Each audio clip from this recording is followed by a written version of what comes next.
구독과 좋아요로 응원해주세요. 지금 계신 곳을 댓글로 알려주시면 행운의 기운을 보내드립니다. 새벽 어둠이 가장 짙은 시각, 궁궐 뒷담을 따라 한 여인이 피를 흘리며 달리고 있었습니다. 스물셋 나인 옥난의 등에는 화살이 박혀 있었습니다. 하지만 그녀는 비명 한 번 지르지 않았습니다. 품 안의 것을 지켜야 했으니까요. 비단 보자기 속에서 희미한 숨소리가 새어나왔습니다. 거기 서라. 역적의 씨앗을 어디로 데려가느냐? 횃불이 가까워졌습니다. 옥나는 뒤를 돌아보지 않았습니다. 돌아보는 순간 끝이었습니다. 갓 태어난 아이였습니다. 태줄도 채 마르지 않은 죄 없는 생명이었습니다. 담장이 보였습니다. 옥나는 마지막 힘을 짜내어 뛰어올랐습니다. 어깨에 박힌 화살이 담장에 긁히며 부러졌습니다. 살점이 뜯겨나갔지만 이를 악물었습니다. 담장 너머로 몸을 던졌습니다. 어둠 속에서 그녀는 아이를 내려다보았습니다. 입술이 파랗게 질려가고 있었습니다. 끝까지 지켜드리지 못해서 미안해요. 떨리는 손으로 보자기를 여몄습니다. 왕실 문양이 수놓인 금실 매듭. 이것이 이 아이의 유일한 신분이었습니다. 옥나는 아이를 장독대 옆에 내려놓았습니다. 부디 착한 사람을 만나거라. 그 말을 마지막으로 그녀는 담장 너머로 사라졌습니다. 눈보라가 몰아쳤습니다. 아이의 울음소리는 점점 작아져 갔습니다. 같은 시각 대감댁 안채. 분이야. 물 좀 더 가져오너라. 여종분이가 화들짝 놀라 일어났습니다. 25, 어려서부터 이 집에 팔려온 몸이었지만 부지런하고 마음씨가 고아 주인의 신임을 받고 있었습니다. 안채에서는 대감마님이 상기가 있어 온 집안이 들썩이는 중이었습니다. 분이야, 이 밤중에 미안하다만 우물에서 물 좀 떠다 주겠느냐? 걱정 마세요, 마님. 금방 다녀오겠습니다.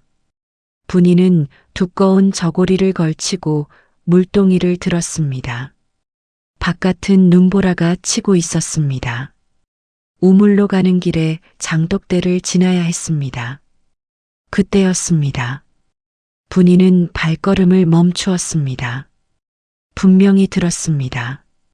아이 울음소리를. 이 한밤중에 이 눈보라 속에서 촛불을 높이 들었습니다. 장독대 옆 눈 속에 무언가 있었습니다. 가까이 다가간 분이는 숨이 멎었습니다. 비단 보자기에 쌓인 갓난아기였습니다. 세상에. 분이는 황급히 아이를 안아들었습니다. 입술이 파랗게 질려 있었습니다.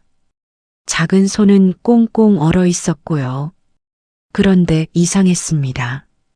보자기가 예사롭지 않았습니다. 왕실에서나 쓸 법한 고급 비단, 금실로 수놓인 문양, 분이는 본 적이 있었습니다. 대감께서 궁중 연회에 다녀오신 후 보여주신 하사품과 똑같은 문양이었습니다. 주변을 살폈습니다. 담장 너머로 핏자국이 어렴풋이 보였습니다. 그리고 멀리서 고함 소리가 들렸습니다. 찾았느냐? 역적의 씨앗을 반드시 찾아라. 분이의 온몸에 소름이 돋았습니다. 이 아이는 쫓기고 있었습니다. 그녀는 재빨리 아이를 품에 꼭 안았습니다. 물동이를 그대로 놓아두고 자신의 방으로 뛰었습니다. 방문을 걸어 잠갔습니다. 아이는 거의 숨도 제대로 쉬지 못하고 있었습니다. 분이는 급히 불을 살리고 자신의 치마 속에 아이를 넣어 체온을 나눴습니다. 제발 사라져, 제발. 한참을 그렇게 있으니 아이의 안색이 조금씩 돌아왔습니다. 작은 입술이 움직였습니다. 젖을 찾아 오물거렸습니다. 분이는 눈물이 났습니다. 이 작은 생명이 이렇게 추운 밤에 버려지다니. 밖에서는 횃불을 든 사람들이 집 주변을 수색하는 소리가 들렸습니다. 분이는 숨을 죽였습니다. 아이도 신기하게 울지 않았습니다.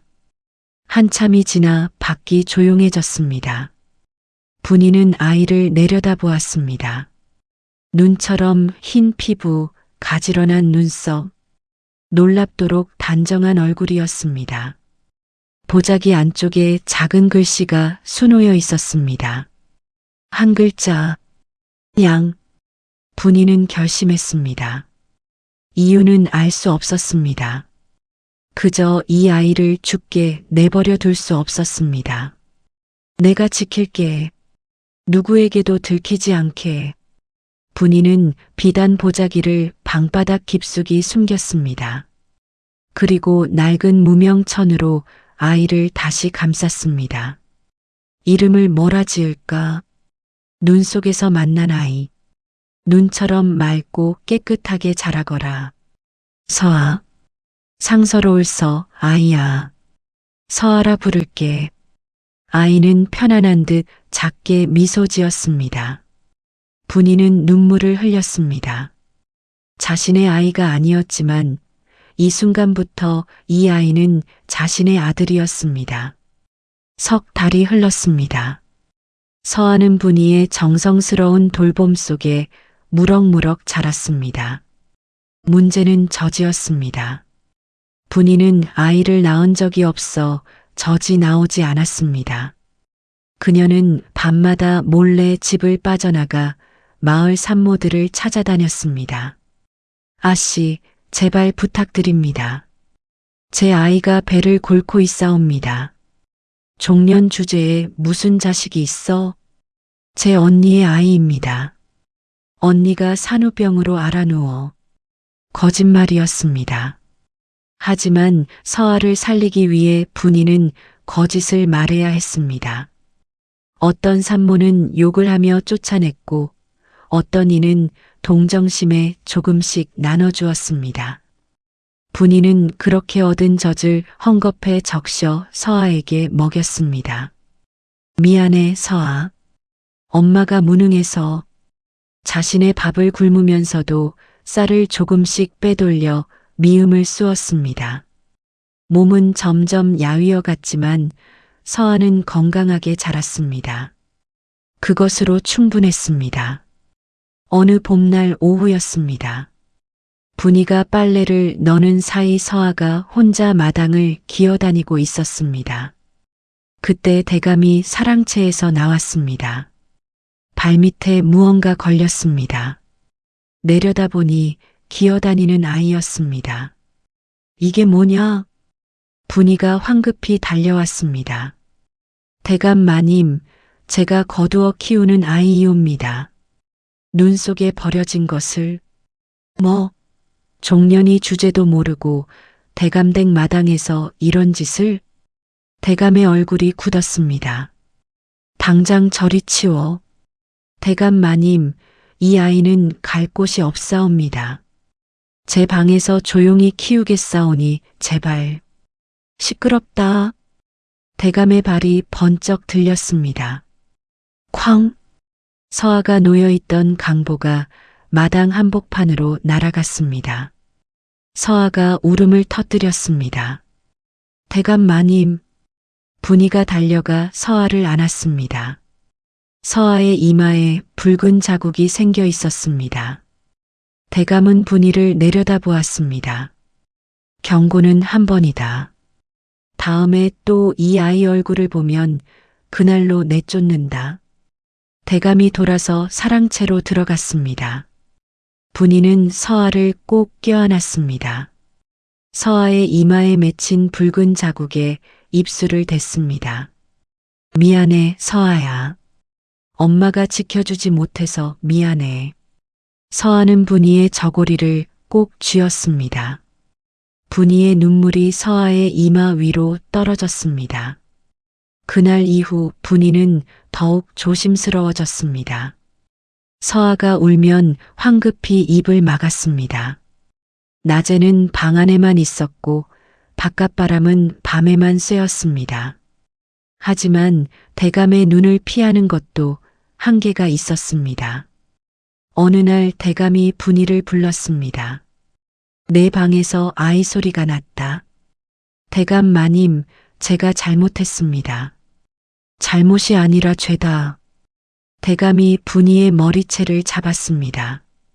종년이 제 주제를 모르면 이렇게 가르쳐야지. 채찍이 날아왔습니다. 한 번, 두 번, 세 번. 분이는 비명을 삼켰습니다. 서아가 깰까봐, 들킬까봐 이를 악물었습니다. 4번, 5번. 대감 마님 잘못했습니다. 채찍이 멈췄습니다. 아이를 내일 아침까지 이 집에서 치워라. 내 놈도 보기 싫다. 다음 날 아침이었습니다. 분이가 서아를 안고 대감댁 대문을 나서자 소문은 이미 퍼져 있었습니다. 마을 사람들이 골목에 나와 있었습니다. 수군거리는 소리가 들렸습니다. 저 여자가 남의 자식을 훔쳐 키웠다는 그년이야. 어디서 귀신 씌운 아이를 데려와서 대감댁에 불운을 끌어들이려 했대. 한 안악이 대놓고 말했습니다.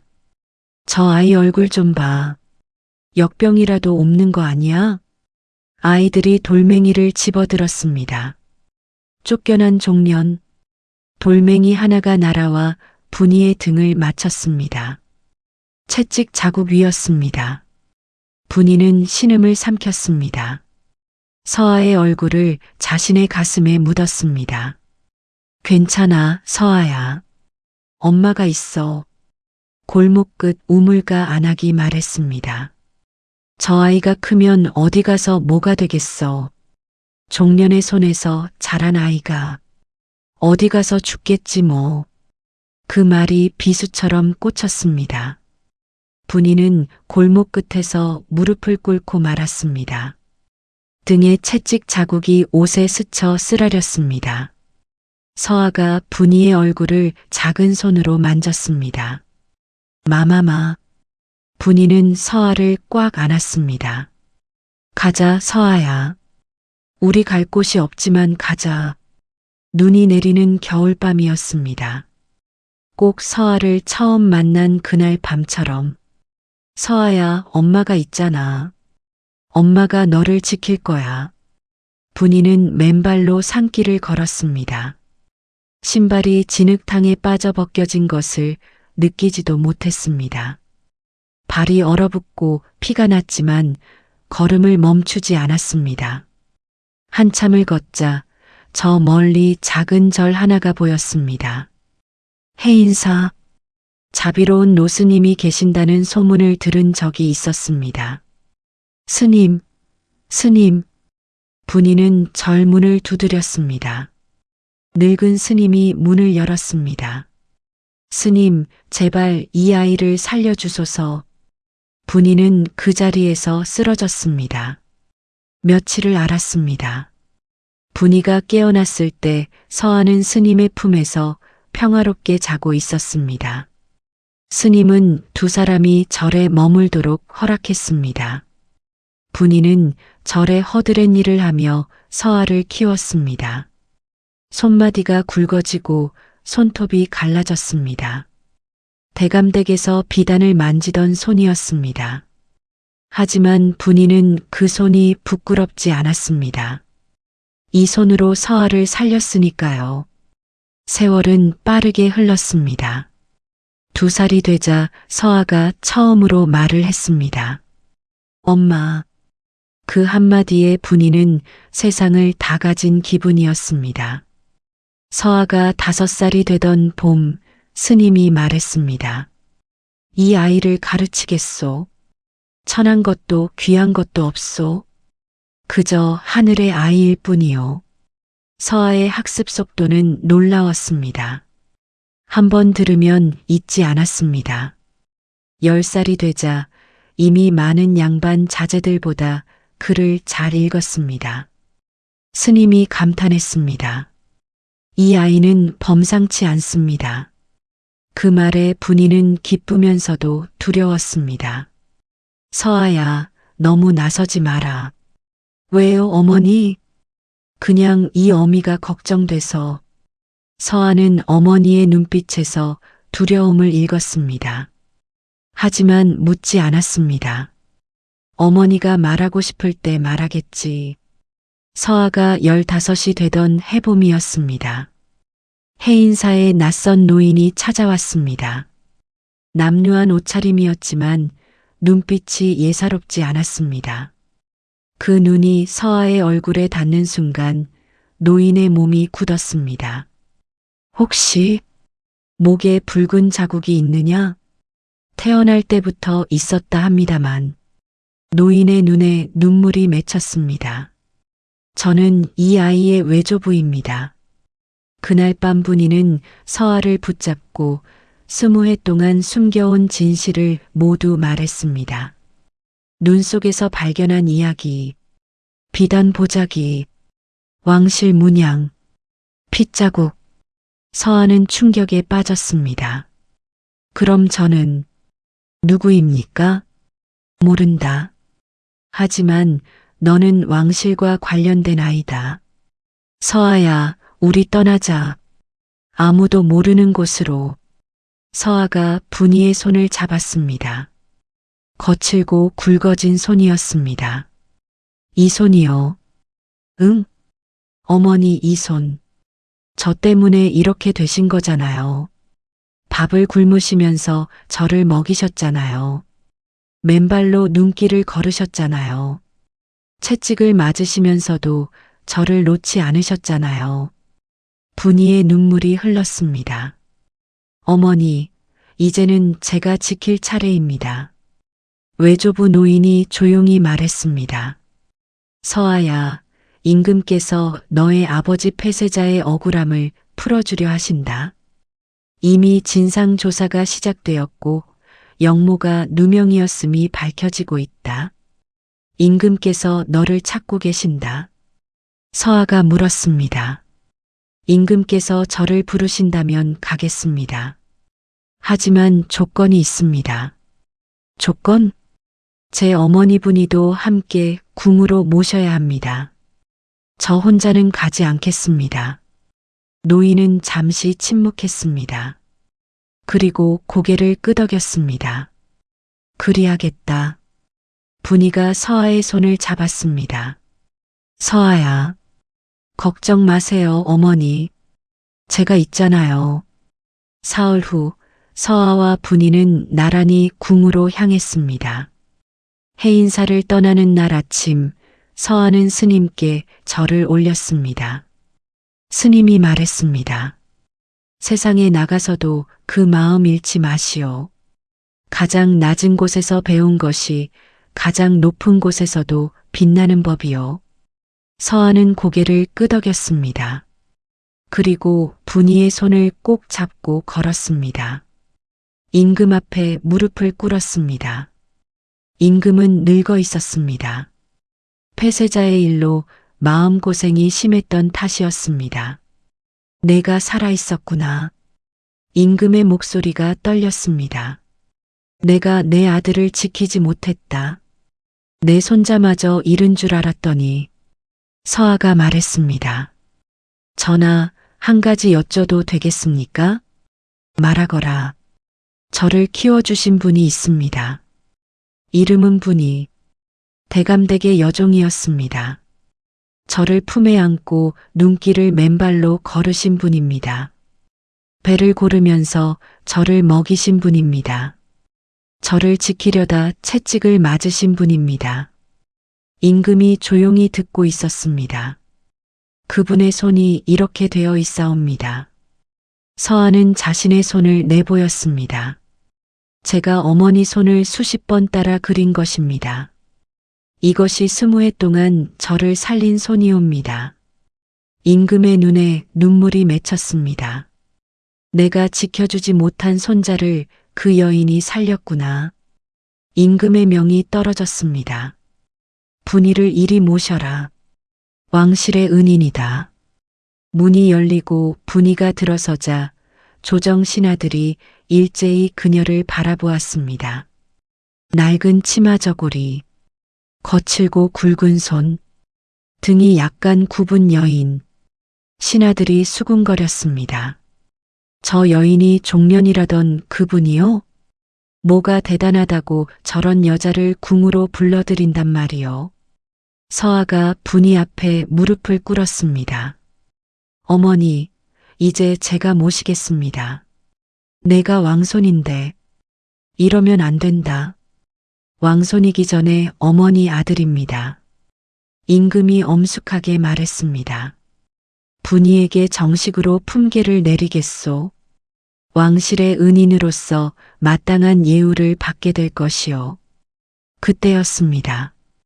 예조판서 한명호가 앞으로 나섰습니다. 전하, 아무리 공이 있다 하나 종년 출신에게 품계를 내리시는 것은 예법에 어긋나옵니다. 조선 500년 법도가 있사온데 이를 어기시면 조정의 기강이 무너지옵니다. 몇몇 신하들이 고개를 끄덕였습니다. 서아가 천천히 걸어 나왔습니다. 판서 어르신, 어르신, 이 손을 보십시오. 서아가 자신의 손을 내밀었습니다. 제 어머니의 손을 제가 따라 그린 것입니다. 20해 동안 저를 살리신 손, 쌀 한 줌 없으면서 저를 먹이신 손, 한겨울 눈길에 맨발로 저를 안고 걸으신 손. 서아의 목소리가 낮아졌습니다. 그리고 이것도 보십시오. 서아가 저고리를 살짝 열었습니다. 어머니 등에 있는 채찍 자국입니다. 저를 지키려다 대감댁에서 맞으신 자국. 제가 기억하기 위해 그려두었습니다. 조정이 조용해졌습니다. 판서 어르신, 예법이 이 자국보다 귀합니까? 한명호가 입을 열지 못했습니다. 저는 왕실의 혈통이라 합니다. 하지만 제 목숨은 저분이 살렸습니다. 그것이 어떤 예법보다 크지 않겠습니까? 서아의 목소리가 조정 전체에 울렸습니다. 판서 어르신, 저분 앞에 무릎을 꿇으십시오. 깊은 침묵이 흘렀습니다. 한명호의 눈이 분이의 손을 향했습니다. 거칠고 굵은 손, 갈라진 손톱, 그 손에 새겨진 20해의 세월, 그리고 저 여인의 등에 새겨진 채찍 자국. 한명호가 천천히 무릎을 꿇었습니다.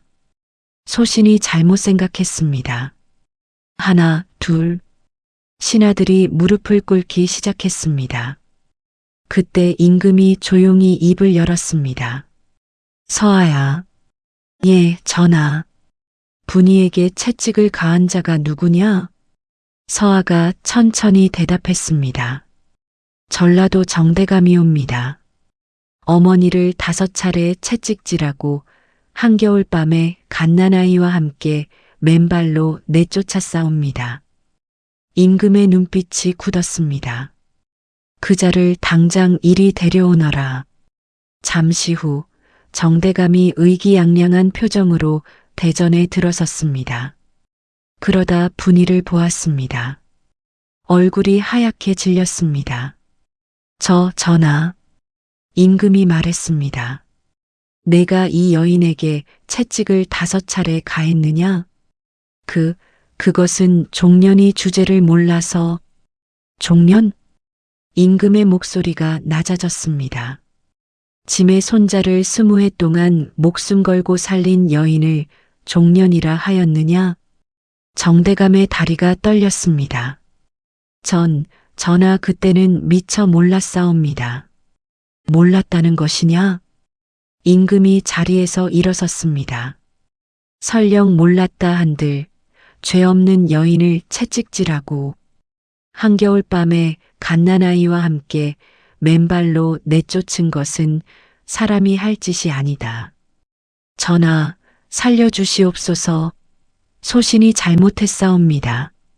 관직을 거두어라. 그리고 곤장 30대를 쳐라. 전하, 전하. 포졸들이 양옆에서 정대감의 팔을 잡았습니다. 끌려나가면서 정대감이 소리쳤습니다. 이게 무슨, 종년 하나 때문에 이게 무슨. 그 순간이었습니다. 서아가 조용히 말했습니다. 정대감이 딱 들을 만한 목소리로 종년이 아닙니다. 정대감이 멈추었습니다. 제 어머니입니다. 대전이 완전한 침묵에 잠겼습니다. 정대감은 아무 말도 하지 못한 채 끌려나갔습니다.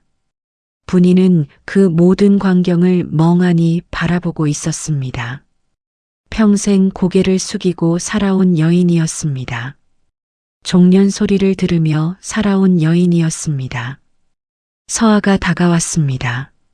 어머니, 분이가 서아를 돌아보았습니다. 분이는 손을 내려다보았습니다. 거칠고 굵은 손, 갈라진 손톱. 이 손으로 서아를 살렸습니다. 이 손이 채찍을 맞았습니다.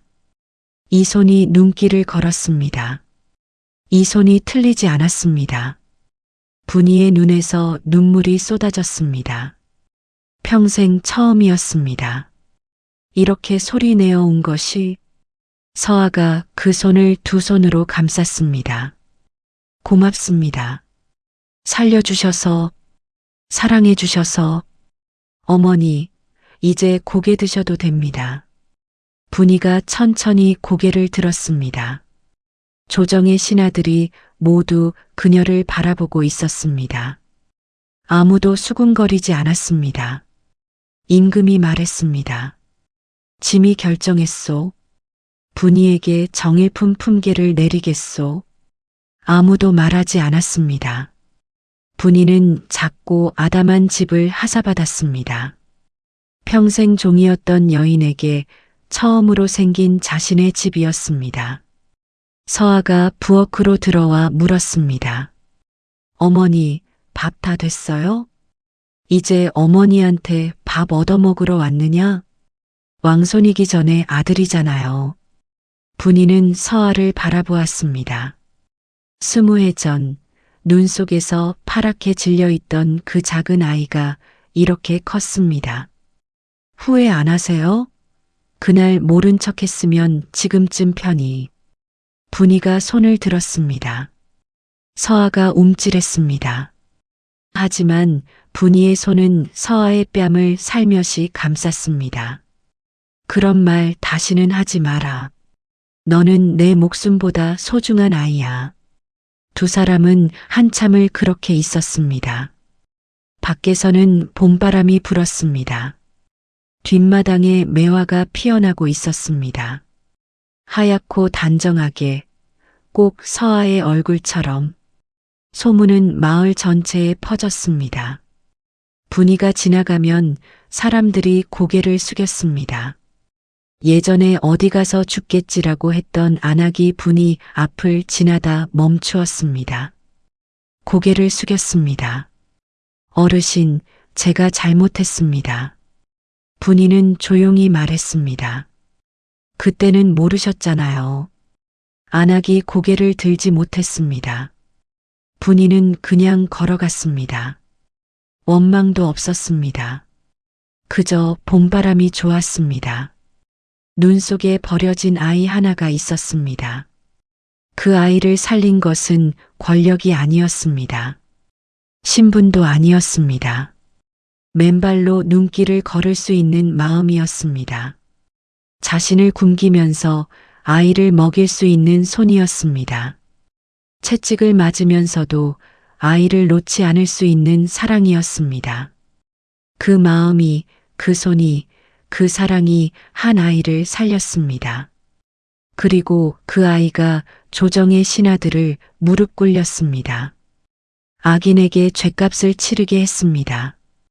그리고 평생 고개를 숙이고 살았던 한 여인을 마침내 고개를 들게 했습니다. 가장 낮은 곳에서 가장 위대한 사랑이 피어납니다. 그리고 그 사랑은 반드시 빛을 발합니다.